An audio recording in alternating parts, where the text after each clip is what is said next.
नमस्कार साथियों, पर्यावरण क्लासेस में आपका स्वागत है। हम भौतिक भूगोल को पढ़ रहे हैं, जिसमें आज हम महासागरों की आंतरिक संरचना को देखेंगे।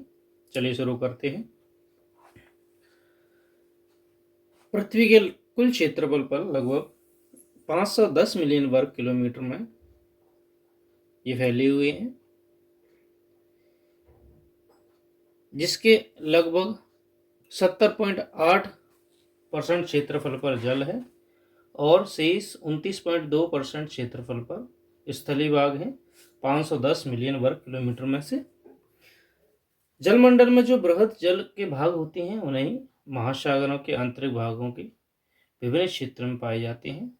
अब वे कौन से क्षेत्र हैं, देखते हैं। पहला है महाद्वीपीय मग्न तट, जिसे कॉन्टिनेंटल शेल्फ कहते हैं। दूसरा है महाद्वीपीय ढाल, कॉन्टिनेंटल स्लोप। उससे अगला होता है महासागरीय मैदान, ओशनिक फ्लोर। और चौथा होता है गर्त, जिसे ट्रेंच बोलते हैं। चलिए आगे देखते हैं। सबसे पहले हम महाद्वीपीय मग्न तट को देखेंगे। ये महासागरों का सबसे आगे वाला भाग होता है, जो कि मुख्य रूप से महाद्वीपों के भाग होते हैं। ढाल अत्यंत कम होता है, जो कि क्षैतिज से लगभग 1 डिग्री से 3 डिग्री के मध्य औसतन होता है। कुछ अपवाद मिल सकते हैं। महाद्वीपीय जलमग्न तट को उथला सागर भी कहते हैं, जो कि अधिकतम 200 मीटर तक पाई जाती है। सूर्य का प्रकाश यहाँ पर पर्याप्त मात्रा में पहुंचता है, इसलिए इस क्षेत्र में इस क्षेत्र को प्रकाशी क्षेत्र भी कहते हैं। यहाँ विकसित होने वाले जीवों को 2 भागों में बांटा गया है, जिसमें फाउन होते हैं, फौना, और वनस्पति होते हैं, फ्लोरा।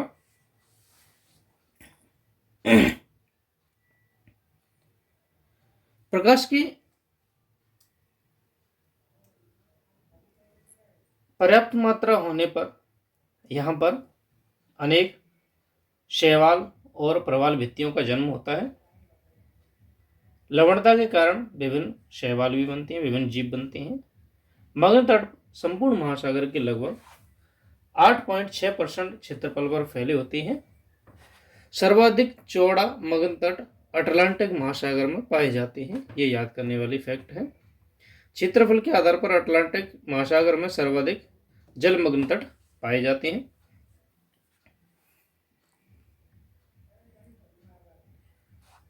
दूसरा है महाद्वीपीय ढाल, कॉन्टिनेंटल स्लोप।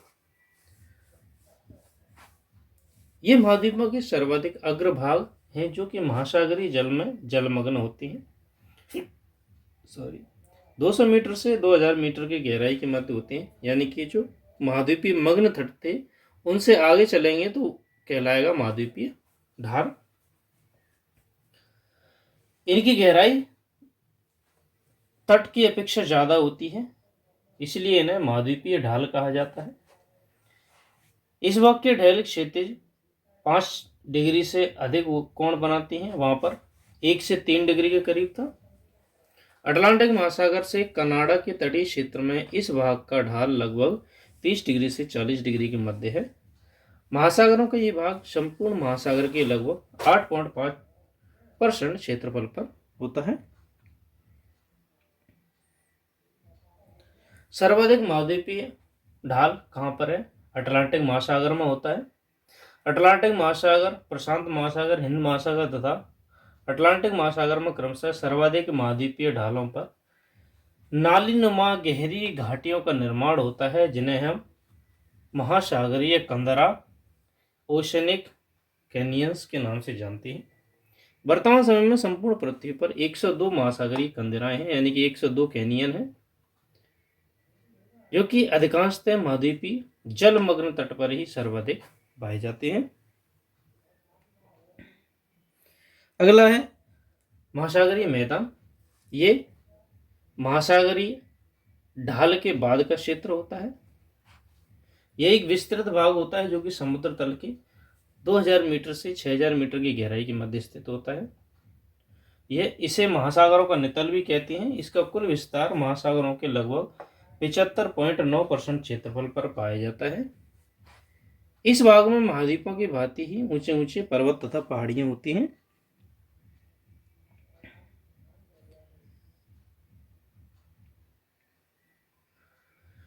इन्हें महासागरीय पर्वत के नाम से जाना जाता है। महासागरीय पर्वतों में कुछ महासागरीय पर्वत इतने ऊंचे हैं कि ये समुद्र तल से भी बाहर निकल जाते हैं, जैसा कि प्रशांत महासागर में हवाई द्वीप है। यह सबसे बड़ा पर्वत है जिसका नाम है माउना किया। यह समुद्र तल से लगभग 9140 मीटर की ऊंचाई पर है। महासागरीय मैदानों का सर्वाधिक विस्तार क्रमशः प्रशांत महासागर में सबसे ज्यादा है, उसके बाद हिंद महासागर में, उसके बाद अटलांटिक महासागर और उसके बाद आर्कटिक महासागर में। अब है महासागरीय गर्त यानी कि ट्रेंचेस। ये महासागरों का ऐसा भाग होता है जो कि महाद्वीपों के क्षेत्र में पाया जाता है। क्योंकि महासागरों में उपस्थिति दो अपसारित प्लेटों के मध्य पाई जाती है, इसलिए इन प्लेटों में तनाव बल कार्य करता है। इसके कारण महासागरीय मैदानों की भूमि फट जाती है और दरारें पड़ जाती है, और उन्हीं दरारों को गर्त के नाम से जाना जाता है। महासागरों के इस भाग में सर्वाधिक ढाल पाया जाता है, क्योंकि गर्तों की भुजाएं लगभग खड़ी होती हैं और आंतरिक भागों में स्थित मैग्मा ज्वालामुखी उद्गार के कारण गर्तों के सहारे महासागरीय मैदानों में आ जाती हैं। जल की उपस्थिति से मैग्मा ठंडा हो जाता है और ठोस ऊंची चट्टानों का निर्माण कर लेता है। इन्हीं को कटक कहा जाता है, रिज कहा जाता है। विश्व की सबसे बड़ी कटक अटलांटिक महासागर के मध्य है, जो कि एस आकार का स्थित है, जिसे कि मध्य अटलांटिक कटक के नाम से जाना जाता है।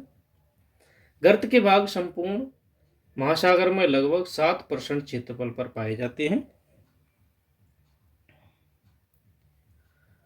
संपूर्ण पृथ्वी पर कुल 57 गर्त पाई जाती हैं, जिनमें से सर्वाधिक 32 गर्तें प्रशांत महासागर में उपस्थित हैं। अटलांटिक महासागरों में 29 तथा हिंद महासागर में 6 गर्त अवस्थित हैं। विश्व की सबसे गहरा गर्त उत्तरी प्रशांत महासागर के पास फिलीपींस द्वीप के निकट मैरियाना गर्त है, 2 चैलेंजर कटक के भीतर स्थित है। समुद्र तल से इसकी गहराई लगभग 11,022 मीटर है। तो आज हमने जो महासागर के आंतरिक बनावट है, संरचना है, उसको देखा। एक बार हम मैप से भी देख लेते हैं। हम मैप बनाएंगे एक, जैसे कि ये कोई स्थलीय भाग है,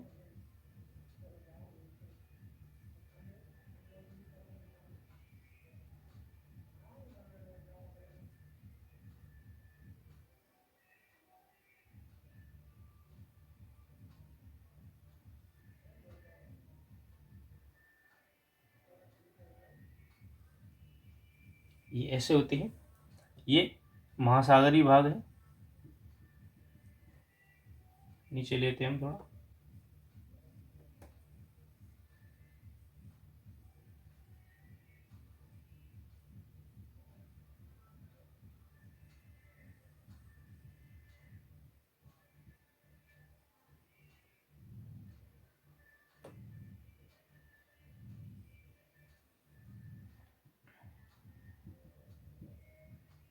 ये संपूर्ण महासागरीय क्षेत्र है। ये महाद्वीप है और ये महासागर है।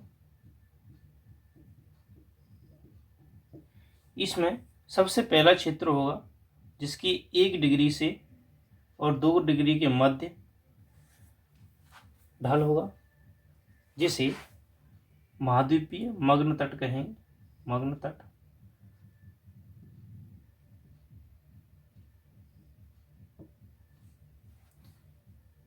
इससे आगे का जो भाग होगा वह होगा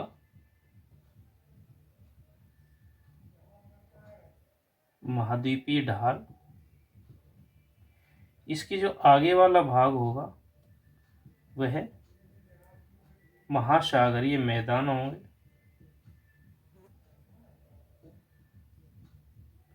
और ये जो बीच में भाग होगा इसे कहेंगे गर्त।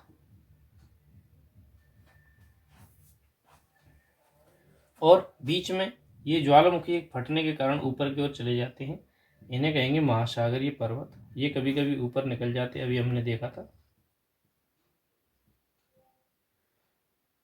जो हवाई द्वीप था, ये हवाई आइलैंड, हवाई द्वीप इसी का उदाहरण। ये कुछ बनावटें थी जिसे हमने डायग्राम से समझ लिया। वीडियो को अंत तक देखने के लिए धन्यवाद। Thank you.